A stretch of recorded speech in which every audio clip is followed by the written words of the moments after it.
everyone. So I probably get the most questions about how I structure my day. And it's a valid question. Everybody looks at the pacing guide and they see all the things on there and they're like, how do you do that? How do you get all of that done in one class period?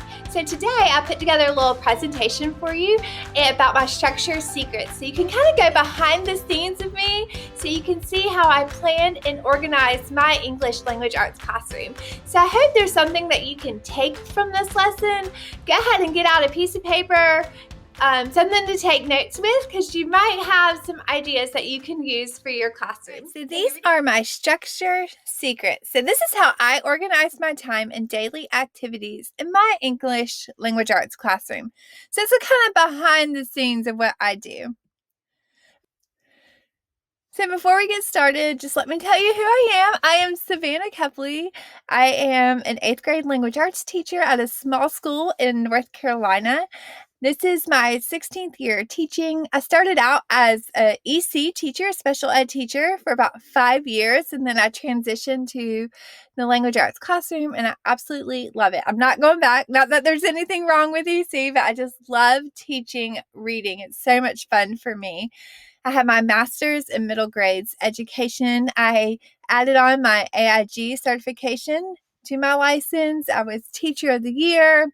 I just love creating classrooms that are standards-based, but we do activities that are engaging and fun and outside the box and meaningful at the same time. You can see some pictures of my classroom right here of students working, maybe not at tables or maybe not always in notebooks, but it always is standards-based and meaningful and engaging. So that's what I do. I create standards-based, meaningful, engaging resources to help my students master the curriculum. So just a little note, this is what works for my teaching style. I have a very fast-paced, engaging style, and so this is how I run my classroom.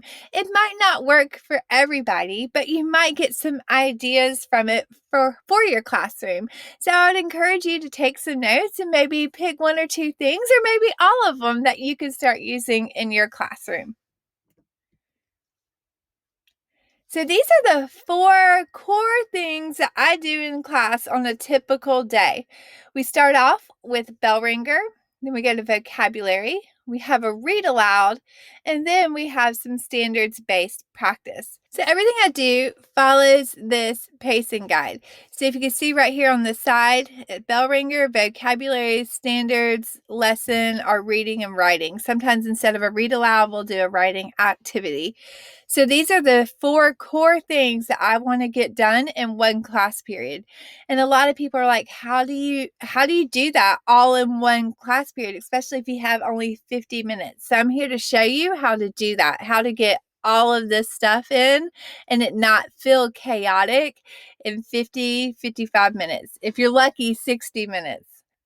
In order to get all 4 of these things in one class period, there's one magical moment that helps ensure that your day runs smoothly. And this magical moment only takes 3 minutes, and it's the welcome to class routine. This welcome to class routine should only take 3 minutes, like I said, and it sets the tone for the entire day. And it makes sure that you can transition from one activity to the next without wasting time. So what would happen is students would come in, we would get started, then we would move from vocabulary to the read aloud. Well, then they had to get out their book. They had to open their notebook. They had to turn to the right page, and that takes 5 minutes. And when you have a 50-minute class, you can't wait 5 minutes to transition between each activity, because then you're wasting 20 minutes. So that was happening to me, and I was like, I need to fix this. And the way I fixed it was with this welcome to class routine. I'm going to show you a quick clip. It's not the best, but you can kind of see how I start class. So here it is. That's what he told me. He said, like, dude, I just figured it sucked. Hi friends, welcome to Language Arts. Welcome, hi, say hi, hey, welcome. Hey Jaden, hey, welcome. Look, we're coming into class, look how happy we are, look, there's Ella, say hi Ella.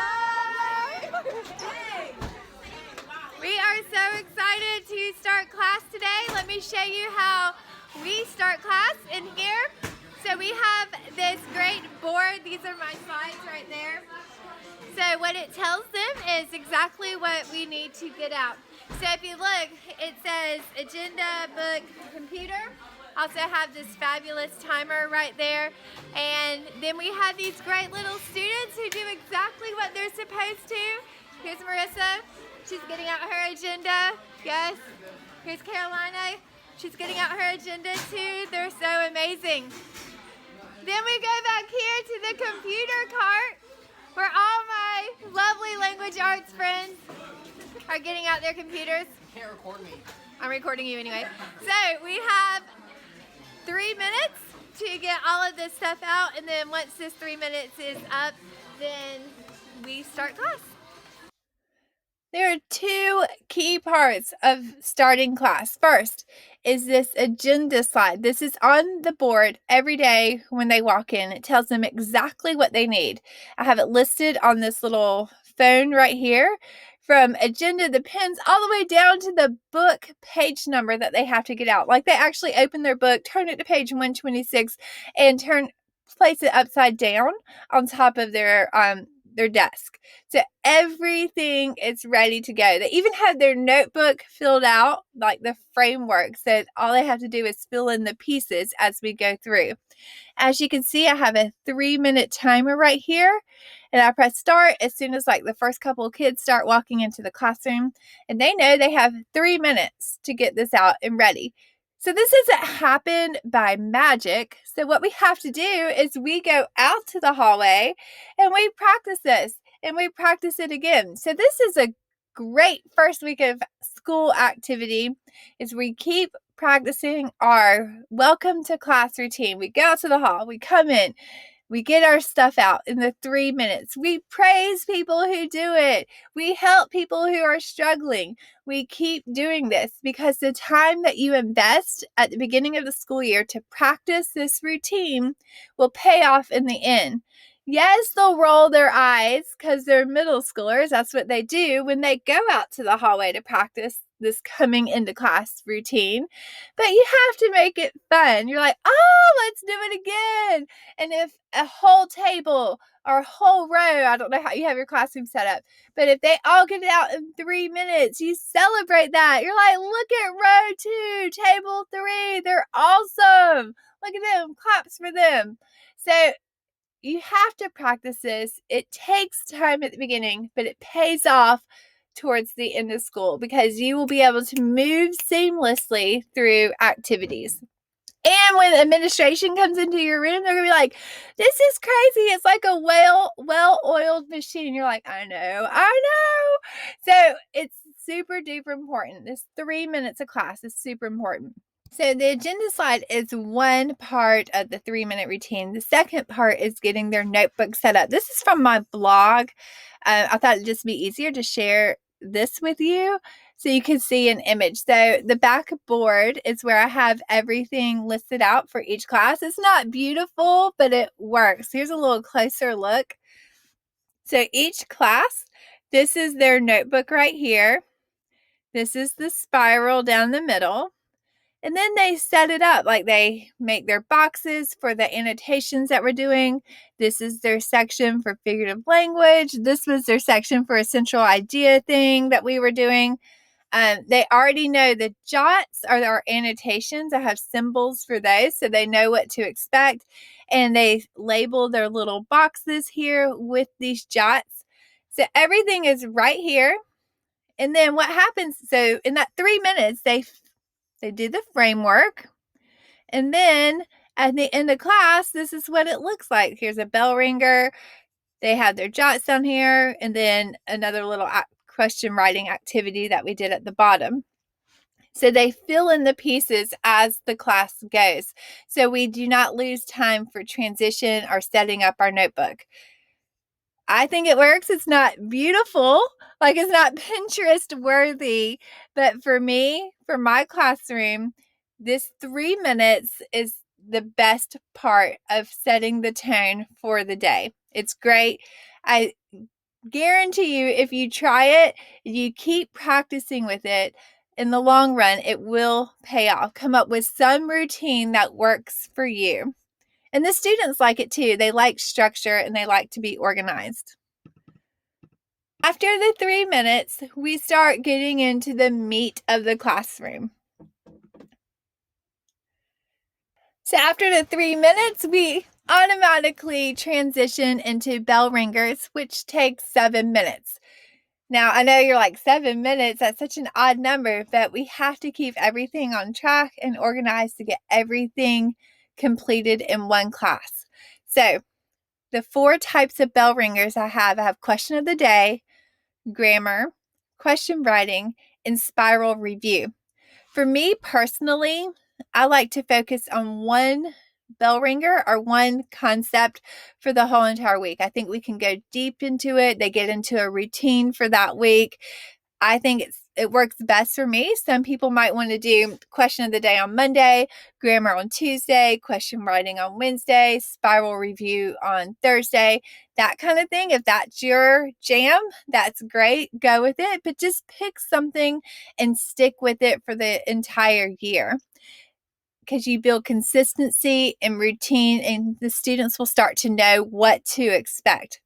So I do have 7 minutes here. I do set a timer, and the students know I usually set the timer for 5 minutes, so they know to do the activity in 5 minutes, and then we kind of review it for 2 minutes is how it usually goes.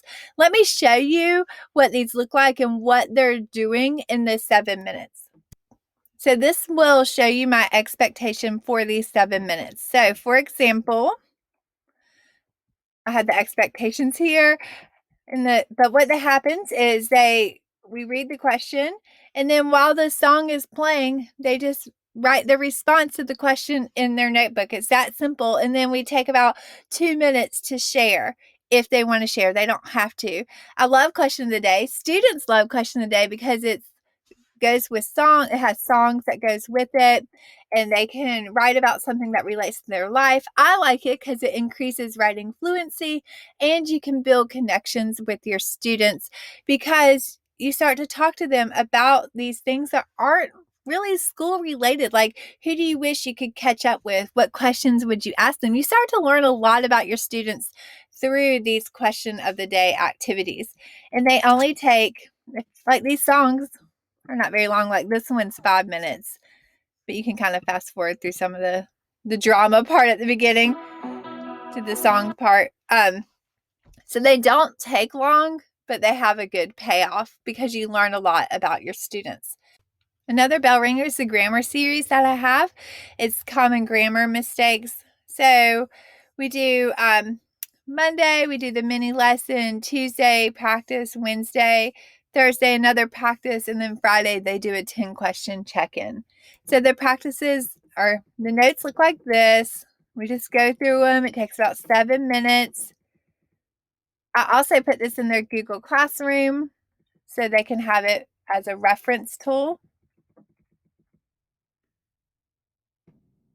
I think I have a PDF of this that goes in their Google Classroom. So I wanted to show you the practice. So as you can see, they are short, sweet, to the point, but they get the job done. And then whatever we learn in grammar, we practice it in our other writing activities. So if they're writing sentences for vocabulary, we make sure we practice this skill. Or if they're responding to a question for our read aloud, we practice whatever we've learned in grammar. We make sure we apply that skill in our writing for the week. Here is another activity that we do. Is question writing, where they write their own questions. So they read a short story on Monday. So they'll read the short story, then they'll select question stems, and then they'll write and answer 5 questions based on the story. So there's a story, then they are given stems to pick from. They're all standards based. So this one's based on inference and text evidence. And then using the stems, they write their own multiple choice questions and an answer key. So how this rolls out is Monday, they'll read the story. Tuesday, they'll pick out their question stems and write a question, and we can practice that together. And then Wednesday, they write the rest of their questions. Thursday, they write 4 and 5. And then Friday, they switch questions and they answer them and talk about them and kind of give feedback and that kind of thing. This is more of a higher level thinking activity because they're writing their own questions and not just reading a passage and answering questions. I love it because it gets them thinking. So this is another bell ringer, the last type of bell ringer that we have that I go over with them. And so what happens is every day, it's called a spiral review. We just go over concepts that we have already learned in class. And like, for example, for this one, they read the short story, answer questions, they determine context clues, meaning of words based on clues in the sentences, rewrite for punctuation, write a thesis statement, and then summarize a short story based on something that they heard. So it gives them a little podcast of a short story and then they write about it. Those are the 4 bell ringers that I do throughout the year. And then once we get through the spiral review, we cycle back, and the next week we do question of the day, then grammar, question writing, spiral review again. So we cycle through these as we go through the year. The students get more comfortable with them and consistent, and your times get right on point. So with the welcome to class and bell ringer, you're now at 10 minutes. So you transition to your next activity, which is vocabulary for me, and I take 13 minutes to do it. And what they do is Monday, we have context clues and definitions. Tuesday, we give them examples, synonyms, and they determine synonyms and antonyms. Wednesday, they find images to go with the words and write explanations. Thursday, they write their sentences to go with the word. And then Friday, they do a quiz. I think vocabulary is super duper important. That's like my fancy language arts teacher word for that, super duper. Because without vocabulary, the text that we're reading, they can't access it. They do not have, a lot of my students do not have the vocabulary skills they need. So the vocabulary that we go over are things that I have seen in books that I read, the young adult novels that I read, and I just pull the words and then I make vocabulary activities to go with them.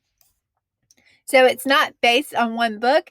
It's based on readings that I have done on my own time, and I see words and I just jot them down, and then I put them in my vocabulary lessons because these are words that they will see not only in my class but other readings as well. Let me show you what this looks like. On Monday, they read the 7 sentences and they try to figure out the meaning of the underlined word based on how it's used in the sentence. And they put what they think the meaning is here. It's very important that they realize that there's no right or wrong answer here. It's just whatever they think. But after they finish filling in the sentences, and sometimes I'll read the sentences out loud to them, the context clues, and they fill it in, or I'll let them do it at the table, or they can do it independently. It's just your choice, and you can mix it up however you want your students to do it. But after they figure out the meaning of the word or what they think the meaning of the word is, we go through and we check it to see if their meaning matches the actual meaning. And sometimes it does and sometimes it does not. So we have them change it to the actual meaning. So we go through the meaning, and then on Tuesday, we show the examples that go with it. I love my examples because they have cute little images or little clips to go with them, and they're relatable. So they can kind of stick the meaning, it kind of sticks with them. And then we go over all 7 of them. I do 7 in 1 week. I know it's not much. I know some people do like 20 vocabulary words in a week, and that's great. But for me, I thought 7 is a great number because we really want to work with these words and start to understand what they mean. And then on their quizzes, they have 7 of the words from this week and 3 random words from previous weeks. So we're always cycling through and making sure we understand the vocabulary. So like I said, on Tuesday, they get the examples, and then they also write a synonym and antonym to go with it with each word. And again, they can do this independently or with a partner or at their tables. On Wednesday, they find an image. They insert an image here to go with each word, and then they write an explanation to go with each word. Thursday is sentence day. Now, it says select and drag a type of sentence. So for my students, I saw them just writing very simple sentences like he was smitten. I was like, that's not going to work. So what we do is I have them drag and drop the type of sentences. They can only write 2 simple sentences and 2 compound sentences and so forth. Also, to make sentences more of a review, I make sure that they are applying the grammar skills that we have learned so far. And sometimes, if we are reading a book, I make them write at least 5 sentences that go with the book that we're reading. So if there's a character that's smitten with another character or with something else, they have to write the sentences about the characters of the book. It's just a great little way to review.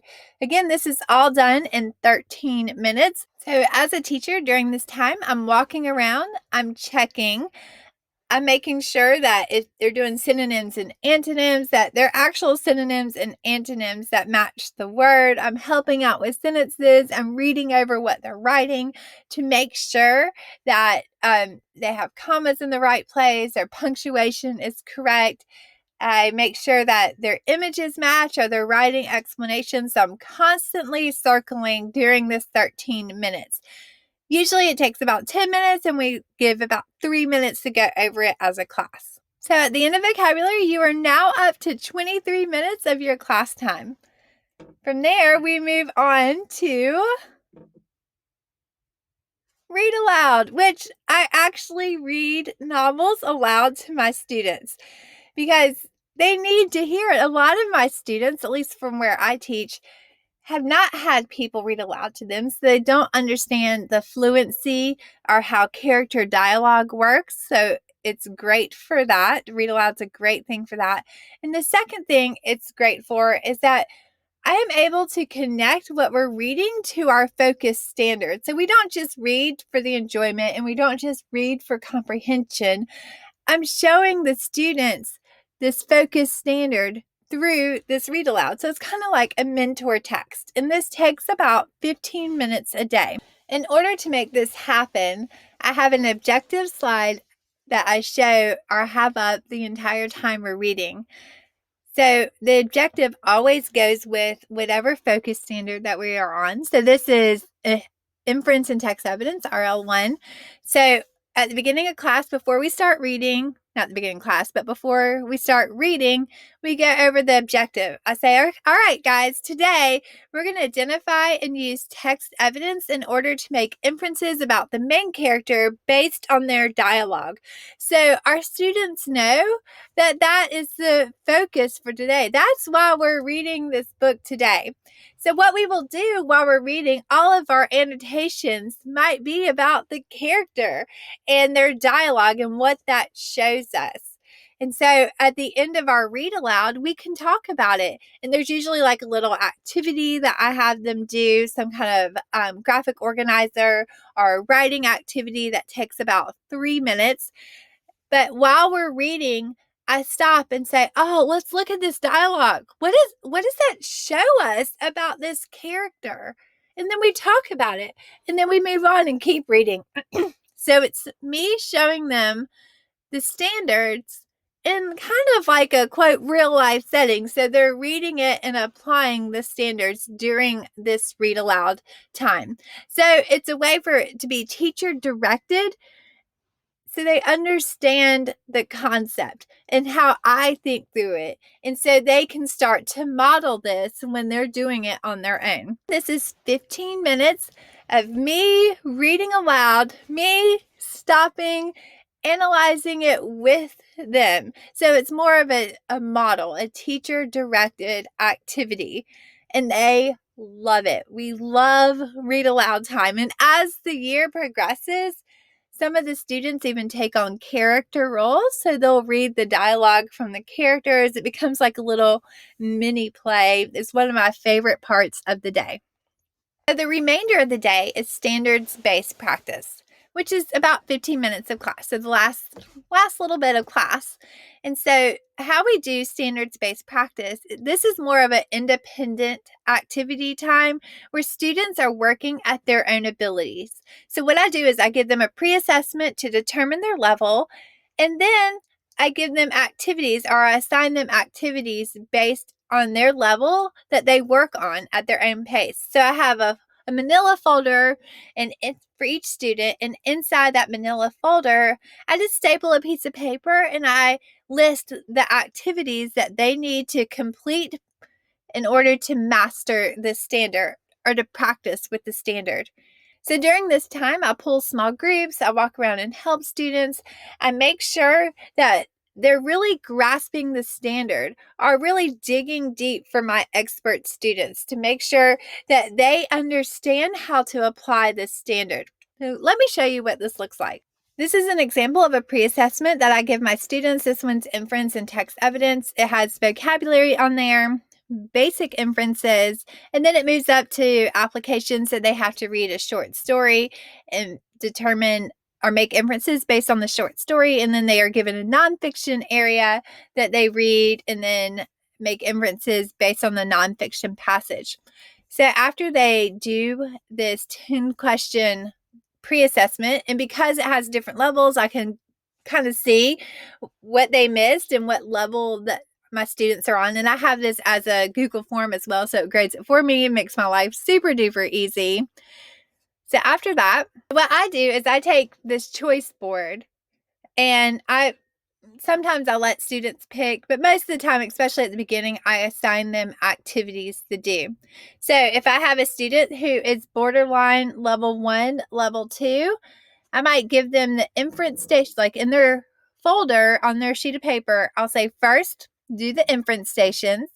Then you're going to do where the red fern grows, the land, and the landlady. Those are your 3 activities that I want you to work on completing in the next 2 weeks.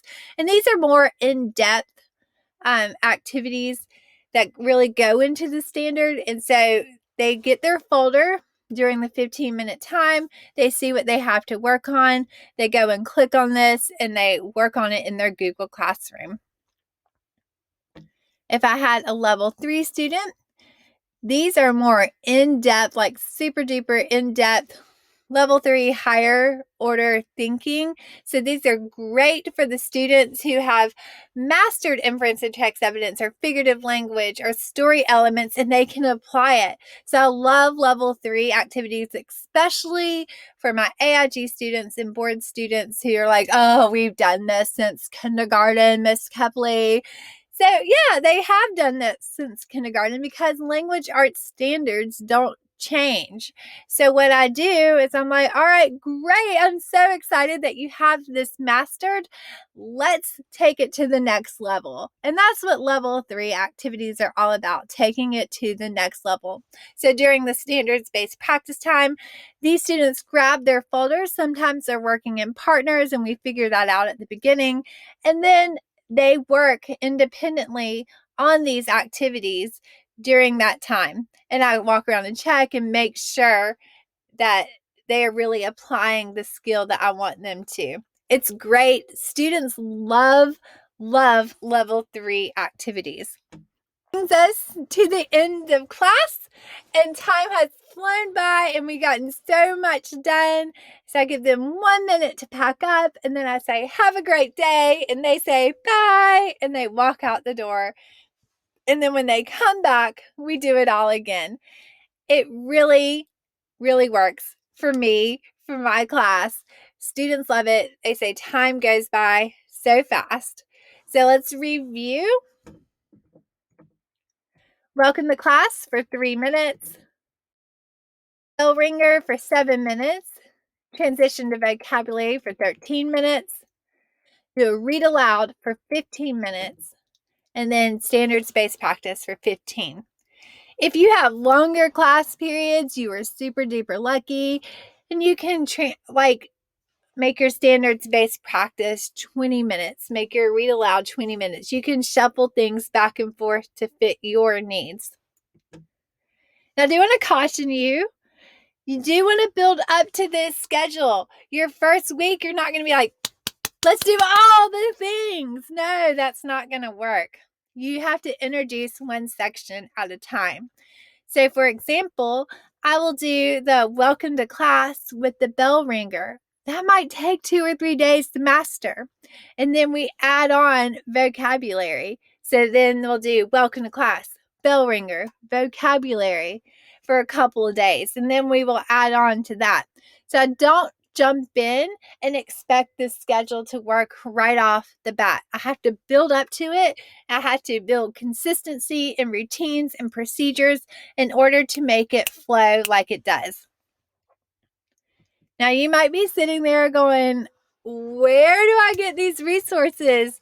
This looks amazing. I want to implement this in my class. I want to do all the things. I want to make sure my class flows smoothly. Well, there are a couple of options that you have.